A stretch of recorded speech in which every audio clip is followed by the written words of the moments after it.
Welcome back to the Eric Krown Crypto channel, where I am 1 year older now officially. Got some more gray hairs on my head and my good old sack as well, so I'm ready to go for a nice little weekend price action analysis as we do wrap up the CME weekly closure and a few other higher term time frame closures, of which specific interest on the 5-day, which we'll be going over today. Other than that, I want to say a sincere and heartfelt thank you for all the support and birthday wishes yesterday.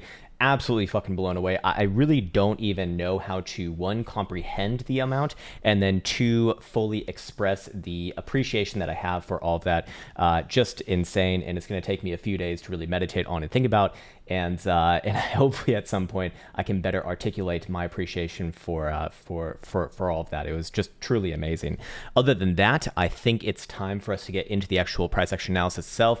Yes, we do have a birthday sale going on. I should just quickly go over that for a second here. Please, if you're interested in any one of the programs, any one of the indicators, make sure to first watch the promotional video that'll go alongside with it. It'll explain who it's for, who it's not for, so you know what to expect specifically, and then you can make an educated decision for yourself. And then also, if you get into any one of the programs, please give our lovely support customer service ladies about 24 hours to add your access. I can assure you that they will be on top of it, but you know, they have to do it manually, so sometimes it can take a little bit of time.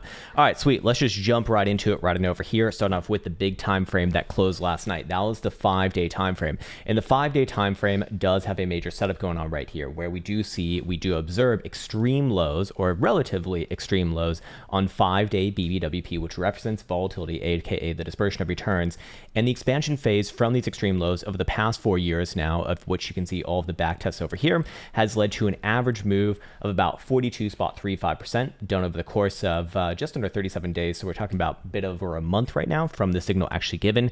And if we were to take the first deviation of these results, it would encompass a range which would be between about 35.25% all the way up to about 49.5%. So the way that you can interpret that is that the first deviation represents where we expect about 68% of the results to kind of fall between. So it's a range, obviously. It's a rather large range, being that it is a 5-day, but in this case we have seen some extremely good results on this indicator combination. Even the past few months here, this was essentially what had us major downside biases coming in from the rejection off of about $44,000 before Bitcoin went down to about $25,000 on that wick low right there. And we have yet again another setup right here. So the 5-day stochastic momentum oscillator has actually been, dare I say, I mean, it's not dare I say, like, this is just a truth, has been perfect in getting the direction on that volatility expansion from extreme lows upon expansion confirmation. Very key point right there. Are we seeing expansion confirmation just yet? You know, if you're very aggressive, you'd actually say yes. I would argue no, because you can very easily get what you got back on over here. We get that quick move above the moving average and then come back down and then go for the real move. And I think that would be kind of the Bula hoping right now, where you get a first maybe like shallow move, maybe somewhere between about 20 to 30%, and then it resets, and then you get the big bad move, in this case for the Bula's sake, hopefully to the upside. But as of right now, you can see that with the 5-day closure last night, it failed the momentum pivot, or more importantly, or more accurately said, remains below it, and also playing out a rejection of this trendline regression over here, and remaining within the bearish control zone. So as long as Bitcoin is below the magical number, which has actually moved up now. So yesterday, I believe it was 21,200. That was the hoping that, hey, if you see a good result on this economic catalyst, a good old jobs report, and Bitcoin, rallies up about $1,000 above that number, then hey, we could apply these stats to the upside. But for right now, and for the next 5 days, as long as Bitcoin's below this number, 21,800 or so on a 5-day closing basis, momentum remains to the downside in the bearish control zone, and within the context of extremely low BBWP for this time frame. So as long as that is consistent, well, I am going to be running with that as the more likely thing to be aware of, because that is just statistics and the way that probabilities work. So in this case, I will now go over the first deviation results, most importantly the shallower end of this, because I do think that personally speaking, I think that both like the super bulls and the super bears are going to be wrong here. Like the super bears want Bitcoin to go down to like 11,000, 12,000, 10,000 region, right? The super bulls say the low is already in, and yesterday was like, it was gonna definitely rally because everyone knows like the jobs and whatever. It's like, obviously fucking not.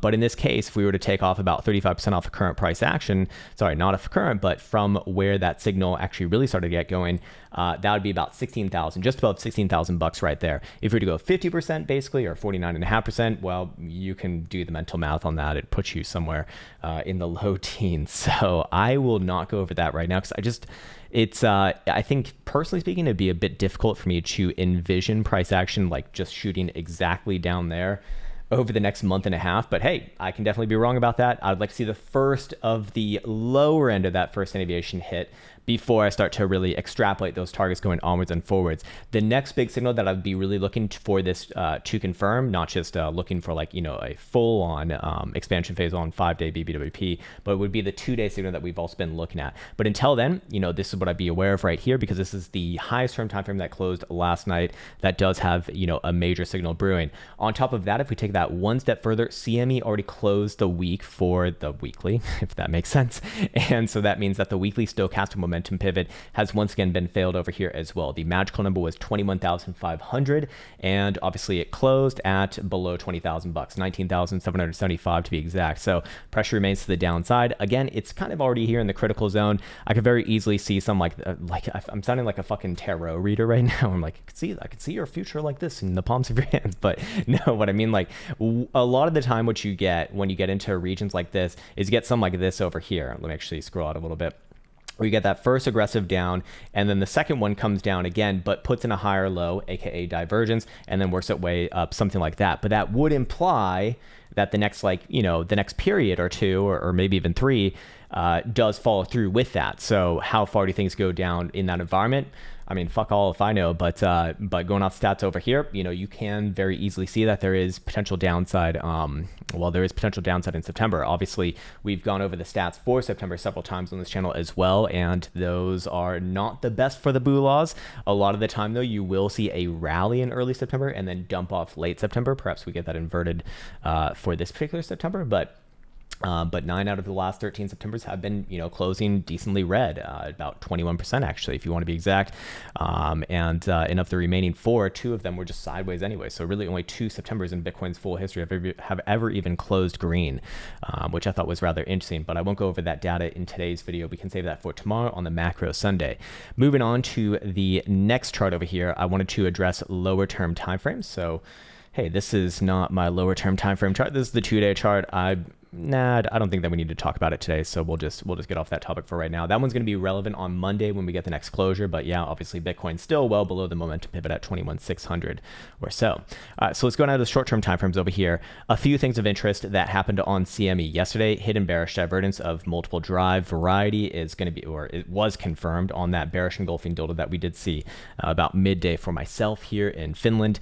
And of course, Bitcoin still holds the lower highs on CME. That does actually provide a nice interplay here for it's not necessarily a trap situation, but if Bitcoin were to reverse, there's a very easy way to be looking at this now. We just take that last 4-hour high, and anywhere above there, I'd be looking for Bitcoin to put in a nice little reversal, a nice little trap move, and work its way up into the mid $21,000 territory. I think, again, that's kind of the boo law hopium here, because at that point, you'd start to see the 5-day turn up, you'd start to see the 2-day turn up, and those stats would then be applied to the upside rather than the downside where they're currently at right now, albeit without full-on expansion on the 5-day BBWP. So this is not an active signal as far as I'm concerned for right now. But going back on over here, hidden bearish divergence, very likely good enough to get you back down to the bottom side of the range, of which that would be for CME about 19,450 to 19,500, or actually, 19,400, more exactly said. So any sort of a break below there, that would confirm this is a descending triangle, and that descending triangle would have an implied target all the way down towards almost 18,000 even, somewhere between about 18,000 to 18,500 or so.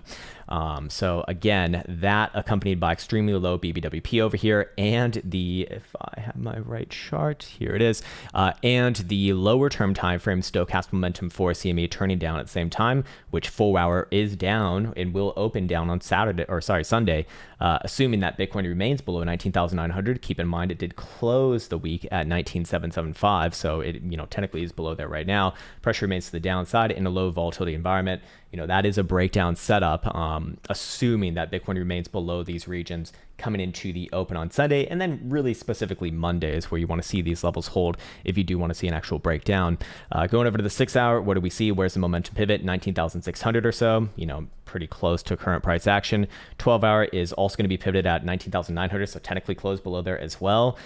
Daily is pivoted at 19,650, so did close above there. So we're seeing, a lot of bifurcation on these signals here, which makes things difficult, obviously. And whenever I see bifurcation on signals like that, what typically happens is whichever side does win, it's not gonna, like if the downside does win here, it's probably not going to be that much before another bounce attempt. If I had to guess, that would be very obviously like the bottom side of the overall range on your medium and higher term timeframes. Until then, I suspect that the weekend's going to be what weekends typically be, and that's boring as fuck, So I don't really have too much to add on to there. I think that's probably a good place to leave off on this particular video. So again, the short and narrow of it, anywhere above yesterday's high on CME, and I would actually be looking for Bitcoin to pop back up towards 21.5, 21.7 region. At that point, there's going to be a great downstream of effects for both the 5-day signal and the 2-day signal. Until then, probability remain to the downside, and I would confirm a downside breakdown below 19.4 on CME, or if you're on spot price action, where would we be looking at? A little bit north of there, about 19,550 to 19,600 or so. I mean, realistically, any sort of a wick lower than 19,500, probably does it. But yeah, same sort of hidden bearish evidence here as well. Now that I turn onto this chart, so ultimately, long way of saying, as long as you're below yesterday's high, not looking too good for the short-term BULAs. Weekends, though, typically more or less of a range activity. So I think it's a good place to leave this one off now. I want to once again remind you that if you're interested in trading-related content or just or crypto-related content, all these sorts of things, I've been posting a lot of that on my Instagram recently, which you can find a link to in the description below. And I think that's it. Thank you again for the lovely birthday wishes. It seriously did blow me away, and I can't express that enough. So I think with that said, it's time to say much love and see you hopefully soon.